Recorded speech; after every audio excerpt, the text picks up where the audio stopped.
Welcome to Drinks Coach, another intermittent little vignette on this channel just to keep things going, make sure I'm honouring my promise to provide content every week. I always send these wines. Never tried them before. I think we're all very excited about what's happening with English wine at the moment. So I thought I'd cover a few aspects of English wine for those people who are less familiar, and also give these wines a taste unseen on camera and be honest. And hopefully Lexter and David get a chance to watch this. Thank you very much for sending me samples. Just thought I should say hello on behalf of the rest of the team. I know how hard it is to make wine, so I thought I'd mention everybody. So we've got Lexter and David in the family who took over relatively recently. This vineyard was actually first planted with some really sort of solid varieties which still are capable of making good wine, like Seyval, Blanc, Madeleine Angevine, back in 1974. So how old is it? 50 years old, that's right. So I thought, it's 50 years old, give them a chance. They very kindly invited me to taste their wines and sent them in all good faith. So here I am returning the favour. I hope the wines are good, because they're not good, I'll explain why. But we've got James, Brooke and Clark, I think, Somerset, born and bred. They're in the south of the Mendips, overlooking the Levels, I think it is. It's beautiful flat land, beautiful views. The vineyards in Somerset look really gorgeous and dashing, and I do get down there from time to time, so hopefully Emma and I can come and visit you at some point or other. Stephen Poitier has been looking after the vines at Wraxall for 10 years. We have Joel Jorgensen, who sounds very California kind of name, from Veraison, and we have an events and commercial manager, very smiley Lottie, and Billy and Bertie. The dogs, you've got to have dogs at a vineyard, otherwise you're not a vineyard, it doesn't count. Okay, well, welcome. There's my halo. Yeah, John Michael Wright painted that, court painter to Charles II, beautiful thing. Right, so I just feel privileged to be sitting next to it. Looks a little bit like me. If I just put on a kind of a big wig. No, nothing like me. So, well, where are we? We're Wraxall Vineyard, Wraxall, 50 years old this year, in Somerset. What do they send me? They sent me a sparkling, which is Pinot Noir and Seyval Blanc. We'll explain that in a minute. We have 2 Bacchuses. I did a special on Bacchus a long time ago. It feels like maybe 3 years ago. About time I came back to it. And we'll go into it in more detail in a minute. But Bacchus is a great variety, which is a cross, which is capable, I think, of really, really high quality wine in this country. When I say really high quality, as good as, if Sauvignon Blanc's a noble variety, then Bacchus should be a noble variety too. I agree. And at the end here we have a Pinot Noir Rosé. It's a Pinot Noir Rosé, same colour, same look as a Somerset Rosé, in fact. And it's from the 2022 vintage, which was lovely and ripe. They got very good ripe Pinot Noir in 2022. So this should be an English handoff from Somerset Rosé. And Somerset Rosé was really made for the UK market because UK was drinking so much rosé at the time. The French saw an opportunity there. 95% of it's drunk by the UK. Somerset Rosé virtually doesn't exist anywhere else in the world outside the UK market. Strange, huh? The French don't even know it exists half the time. They're certainly surprised when we tell them. Somerset is making some very good red wine at the moment. So one of the things about making red wine more concentrated is you can draw some wine off. So then there's going to be more Somerset Rosé. So Somerset Rosé is on the up, despite the fact that it has a very narrow market. And for that reason, Pinot Noir Rosé is also popular in the UK. A lot of people trying to concentrate their Pinot Noirs by doing the saignée, this bleeding technique. And with that in mind, there's quite a lot of Pinot Noir Rosé around. So let's see how this one stacks up. Anyway, so Wraxall, I believe a former owner had this on British Rail First Class and sold it at the Waldorf in London and managed to really do quite a good job selling it. We're coming back to new owners. I imagine they've gone through the vineyard and done a careful assessment of the viruses and the damage in the vineyard, which is inevitable after 50 years of a vineyard not being replanted in an efficient and technical manner. But it looks like they've got all the right kit. And Lacey and David look like they come from a successful financial background, building companies, and so can afford the right kit. Let's try a fizz first. Now, we're all about fizz in this country, aren't we? So it's quite nice for me to have 3 table wines to show you as well. But this is a Pinot Noir Seyval Blanc. Pinot Noir, we all know Pinot Noir. Pinot Noir is 70% of all champagne is Pinot Noir. It's a red grape that makes beautiful wines, which in the marginal climate of the UK and certainly along the south of England produces wines with wonderful minerality and freshness. And you think Pinot Noir, you think red fruits because it's a red grape, but that's not really how it works. Pinot Noir in Somerset and Dorset often has a wonderful crunchy apple edge to it, nice linearity, but it's also a great variety that builds in flavour in the mouth. So you sometimes want something to define that, give it a kind of a bit more perfume, because it can be quite powerful. And Seyval Blanc would be that variety. Again, it's a crossing, not a hybrid, it's a crossing of other grape varieties, and has proven to be very, very good in this country, certainly now that the climates are much warmer than they used to be. And Seyval Blanc has a wonderful herbal, cow parsley, hedgerow, lemony edge to it. And it's capable of making very good fizz actually on its own. So I don't know what the exact blend is here, but it says Pinot Noir and Seyval Blanc. So I'm guessing it's a majority Pinot Noir, more than half, let's say that. Okay, looking at the glass, it's got a beautiful pale colour to it. I don't know what we're talking about in terms of vintage. It is 2021 vintage fizz, so it's probably been on its lees for a year or two. Bubbles are very small, which is always a good sign. It's quite pale in colour. Because of the marginal climate in this country, the wines have much more acidity, which means they evolve much more slowly. So that's also true of the colour. Even though this wine is 2 or 3 years old, it looks like it came straight out of a tap. It's almost silver in colour. It's got a lovely hint of green to it. Well, it's bottled by their friends at Brut. Brut Winery, a winery I'm not familiar with. You know, it's got a lovely nose. There's a hint of violet. It's got like a sweet fruit, like Parma violet entry on the nose, which I rather like, which I can imagine may well come from the Seyval. It's got some greenness, but I'm thinking a crunchy, small, sweet pippin apple or something. Okay. On the palate, it's got a lovely balance. It's not, as many people do, too sweet, considering the acidity. They tend to offset with the residual sugar, I think, in this country. This country, the wines are supposed to be dry. And this wine has a lovely, very, very nice, very harmonious balance. They must have done a lot of tasting to get this right, because it really has nailed it. At the same time, there's not a lot of autolysis, the smell of yeast development, which kind of helps us guess the level of sugar and fat in the wine, because that tends to happen. The wines tend to be most austere when you have about 5 or 6 grams of sugar, and I think we're in that kind of ballpark. It doesn't feel like 8 or 9. There'd be more toastiness in this wine, although I could be wrong, because it's not aggressive in any way.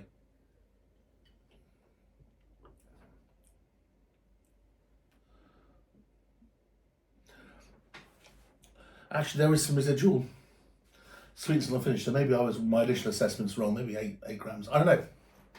What I will say is it's very pretty, very attractive. Looking at the prices online, I'm just putting up their website. Where are we here? Not the vineyards. Where are we? Home. That's it. Discover and buy. This bottle of fizz would set you back. Come on. 25 quid. Well, I think that's very fair. Most fizz is 30 plus. Yes, okay, I'm going to approve that wine. I think that's lovely, 25 quid. If that was in a supermarket, I don't know, but I don't know how much wine they're capable of making down at Wraxall. But this is a 2021 lovely, actually, I don't mind saying, very difficult vintage. We were going out of, we were either full steam COVID at that time, but I went to some vineyards which showed some pretty poor health in the vineyards. There was a lot of mould and things around. There was some rain here and there. It certainly wasn't as successful as some of previous vintages recently have been. But this wine is pristine. It looks like the harvest in Somerset was far more successful than the vineyards I've seen in Hampshire and the Sussex coast.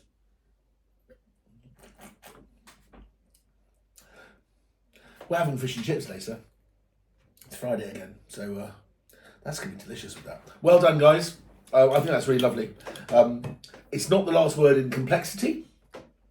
The Seyval is nicely cosseted by the Pinot Noir. It doesn't taste English. It tastes quite stylish and international. But I'm rapidly becoming a fan of that every time I taste a mouthful. Very, very good wine. Okay, so moving on. We've got two different Bacchuses to try. We have Wraxall Bacchus Reserve, which they call unRESERVEd, which I'm going second on, even though it's younger. It's 2022, and we've got this sort of like their sort of house Bacchus, which is 2021, same vintage as the wine we just tried. We're going to have that now, and I'll talk a bit about Bacchus in a minute. But I wish I'd been bothered to remember what the crossing is, but it's not that's important in and of itself. Sometimes grape varieties are given more credit than they deserve. This is 2021 again. About 20% of this wine has been barrel fermented in inert old wood, which gives the wine more breadth, makes the wine more complex. In a country where wines are quite tight-lipped and thin, like, you know, got very high acids in our strawberries and our raspberries, give me a bit tight.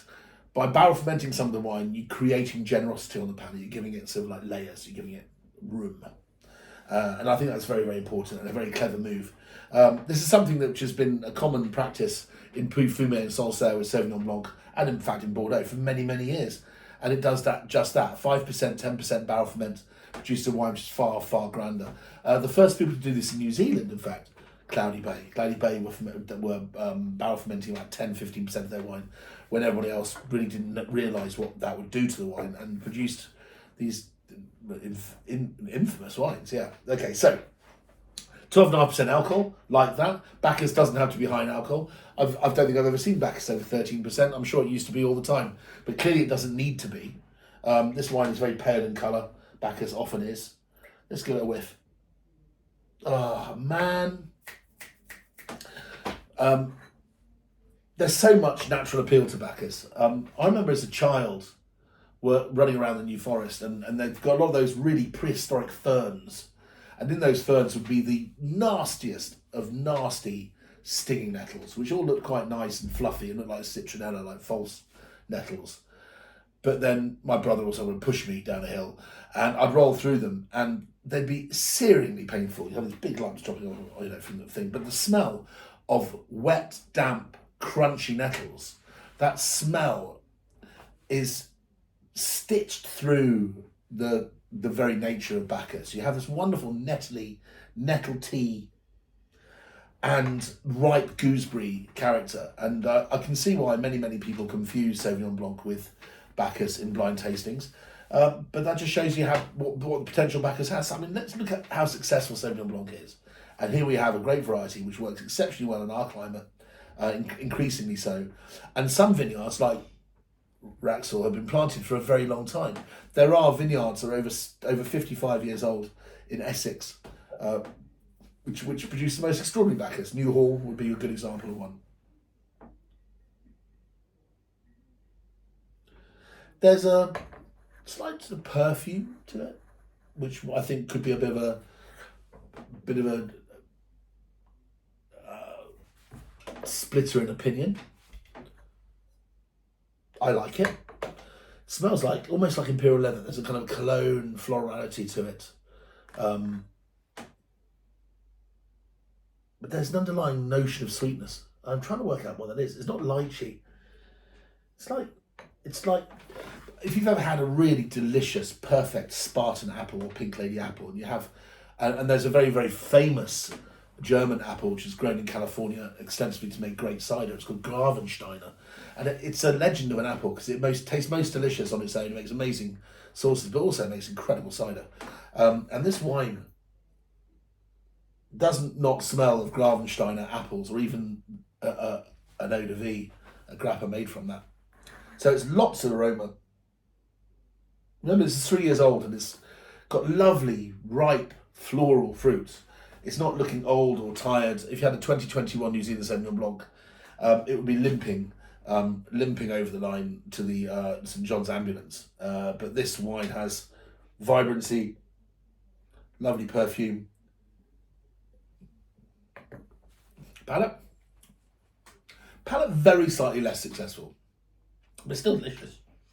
How much? 18 quid. So only up. So I think we're looking in this country of Bacchus being, depending on how successful it's been and how popular it's been, somewhere between the £15 and the £24 mark. That's the boundaries within which I think English Bacchus lies. The very best ones are probably just about worthy of being over £20. There was a wine that I did ask a very nice friend of mine, Caroline Turner at Ian Sandeman, and she will send me one in due course, and we will show it on the show. But I was in Norwich last September with my wife, and my parents-in-law was staying in Norwich at the same time. I was running a food festival, and we went to Winbury Vineyard, very small vineyard, I think about 4 acres, and it's about 15 minutes drive from the dead centre of Norwich. I mean, literally, you can drive there and back in half an hour just to get a bottle. Living in London, that's how long it takes to go to the Offie.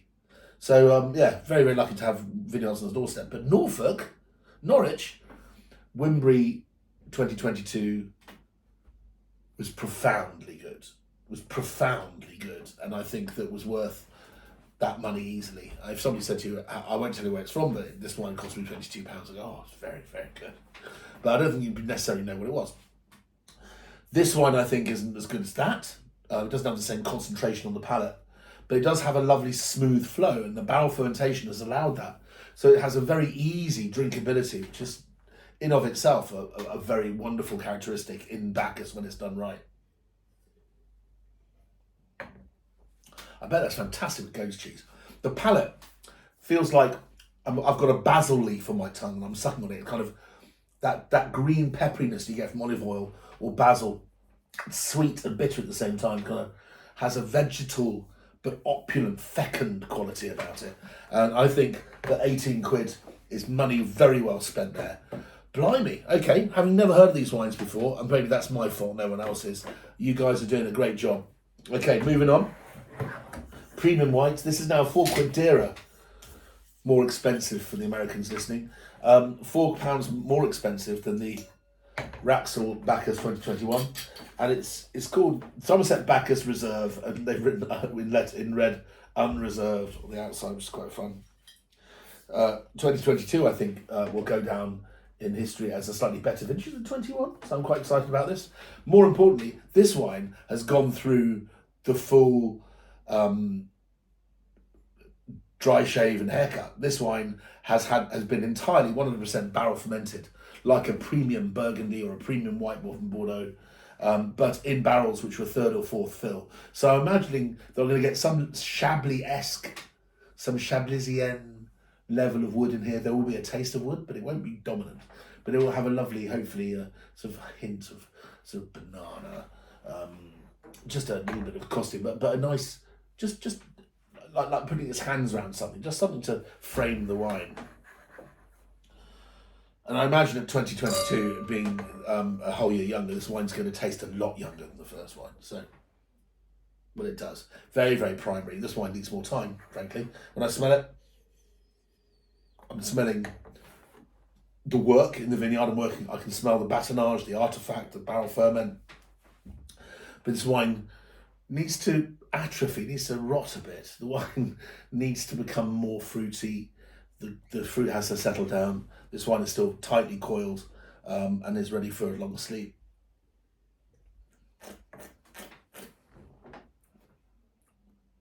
It has potency and intensity, lovely acidity. But I want to see that with a bit of bottle age on it. At the moment, the 2021 is showing much more of itself, and I think it's probably much better value. But it's certain that the second Bacchus here at £22 is capable of aging for longer, and I would have no problem with that in the rack for 5 years before I drank it again.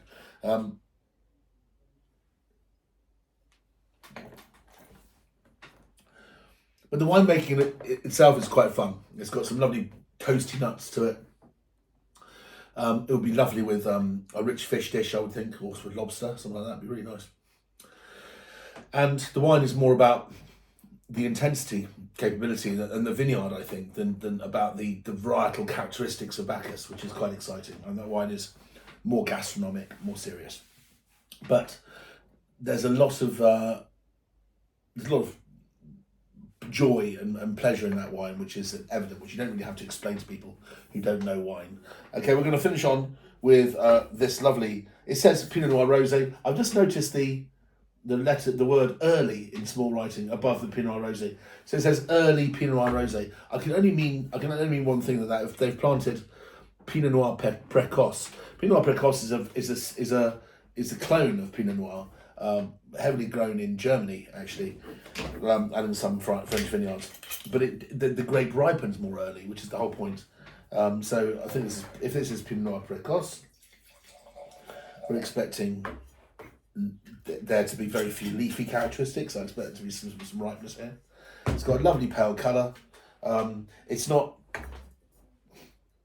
top shop G-string cerise. It's kind of got a lovely peach salmon pink to it. Lovely.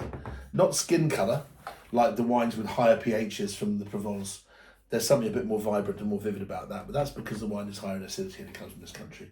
I think it's always a bit dangerous to bottle rosés in clear bottles because it looks fantastic when it's young, but if for whatever reason you end up with a overstock or a wine that just doesn't sell for whatever reason, who expected the COVID thing to come along, then the wine looks old after a couple of years. So you have to be careful. I think often if you're going to have a rosé which is designed to be drunk young or kept, putting it in a colour bottle is probably a wise move. Although this wine looks perfectly lovely.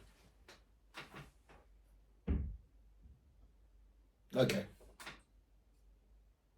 It's a bit reduced. There's some reductive notes to it. It's a bit funky. I'm not getting overwhelmed by Pinot Noir notes. Also with Pinot Noir, I want it to be lovely and creamy in the mouth. These tannins are quite short. They're fresh. They're juicy. So this is the cheapest. What's cheapest? The wrong word. The least expensive wine in their lineup. It's a mere $17.50, which for English wine in the current climate, it's not a heavy price to pay for the effort that goes into making these things. Although I think for the extra 50p, I'd definitely be buying the Bacchus 21 at the moment. All I have to say, that's really opened up.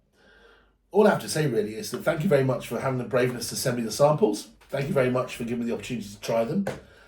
I think your sparkling is fantastic at £25. Bargain of the lineup. I think the Bacchus 21 is lovely. The Bacchus 22 is lovely, but I think we need another 6 months on that. I think it's probably just been bottled. And the Pinot Noir Rose is slightly less successful. I rather hope there's a story behind this, and you're in fact making a Pinot Noir. Love to see that when it's ready. But thanks very much to all of you out there at Wraxall Vineyards. Thanks for your time and for your generosity. And thanks for the guys watching this show. 23 minutes. See, I can do it if I want to. See you next time. Bye, mate.